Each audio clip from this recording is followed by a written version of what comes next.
খবর দিন পর এবার যে খবরের দিকে নজর রাখবো, ঘরে একা শিশুর রহস্য মৃত্যু। টিভিতে কার্টুন দেখার সময় শিশুর মৃত্যু হয়েছে। বাড়িতে একা থাকা শিশুর মৃত্যুতে রহস্য, কিভাবে মৃত্যু হলো তাই নিয়েই রহস্য দানা বাঁধছে।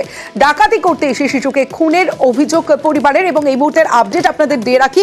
মৃত শিশুর বাড়িতে চন্দননগরের পুলিশ কমিশনার তিনি পৌঁছেছেন। আপডেট দেবে সোমনাথ, রয়েছে আমার সঙ্গে। সোমনাথ। হ্যাঁ দেখো, সকালবেলায় যখনই চাঞ্চল্যময় ঘোরে এই শিশুর হত্যা কেন্দ্রকে নিয়ে, তারপরেই আজ সকাল থেকে পুলিশ ঘটনাস্থলে আসে। কেন গতকাল বাড়িতে কার্টুন দেখছিল একা, সেই সময় শিশু ছিল এবং পরিবারের লোক তখন কেউ ছিল না। যখন পরবর্তী ক্ষেত্রে পরিবারের লোকজন আসে তখন দেখে শিশু ঘুমোচ্ছে। পরে যখন ডাকাডাকি করে তখন দেখছি শিশু কম্বল চাপা দিয়ে মৃত অবস্থায় রয়েছে এবং তাকে যখন হাসপাতালে নিয়ে যায়, স্থানীয় চন্দ্রনগর হাসপাতালে নিয়ে যায়, তখন চিকিৎসক মৃত বলে ঘোষণা করে। এবার তারপর থেকেই আজ যে ঘটনা হয়, আজ সকালবেলা যখন দেখে আলমারির চাবি ঝুলছে এবং শিশুর বাবা নবকুমার বিশ্বাস তিনি তার মাকে বলেন যে আলমারির চাবি ঝুলছে এবং সেই আলমারির চাবি যখন আলমারি খুলে থাকে লকার থেকে প্রায় 45,000 টাকা এবং সোনার গহনা সেখানে থাকে না। এবং এটা তাদের অনুমান বা তারা ভাবছে যে কেন কাল যখন তারা বাড়ি থেকে বেরিয়েছিল, সামনের দরজা তালা দিয়ে বেরিয়েছিল, সাইডের যে দরজা আছে, একটু বাড়ির সাইডে যে দরজা আছে সেই দরজা খোলা ছিল, সেই দরজা ভাজানো ছিল। তাদের অনুমান যে কেউ ডাকাতি করতে এসে সেই শিশুকে গলা টিপে শ্বাসরোধ করে তাকে জানতে চাইবো, এই যে ডাকাতি করতে এসে শিশুকে খুনের অভিযোগ পরিবারের এবং প্রাথমিক তদন্তে এমনটাই মনে করা হচ্ছে, কিন্তু এখনো পর্যন্ত তদন্ত কোন পথে এগোচ্ছে?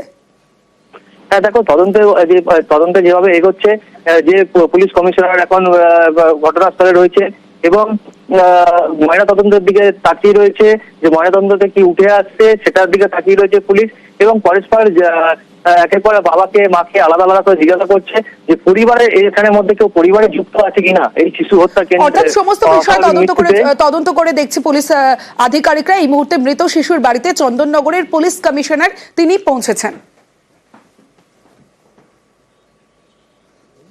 আমরা তো সকালবেলা জানতে পারলাম যে আলমারি থেকে সব খাওয়া গেছে এবং যারা এসেছিল এসব নিতে তারাই ছেলেটাকে কোনো রকম করেছে, মেরে টেরে দিয়েছে। সকালবেলা জানতে পারলাম আলমারিতে চাবি ঝুলছে, আলমারিতে চাবি ঝোলানো থাকে না। ও খুলে দেখলো লকারে টাকা পয়সা যাচ্ছিল, গয়নাগাটি কিছু নেই।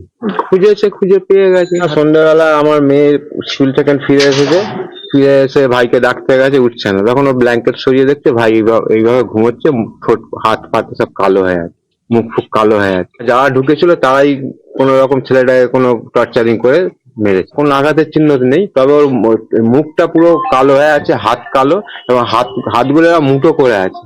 বাড়িতে ফিরে এসে দেখলাম যে কার্টুনটা চলছিল, দেখলাম ছেলে নেই। আমি তখন কোথায় গেল খুলতে ওপরে গেলাম, দেখি ওপরে শুয়ে আছে, ঘুমোচ্ছে ব্ল্যাঙ্কেট ঢাকা দিয়ে। আমি ডাকতে সাড়া দিল না, আমি ঘুমোচ্ছে। আমি নিচে চলে এলাম, লক খুলে ঢুকলাম। ওটা হ্যান্ডবোল্টটা আমি দিতে ভুলে গেছি, ওই দরজাটা কি হয়েছে জানা তো দরকার।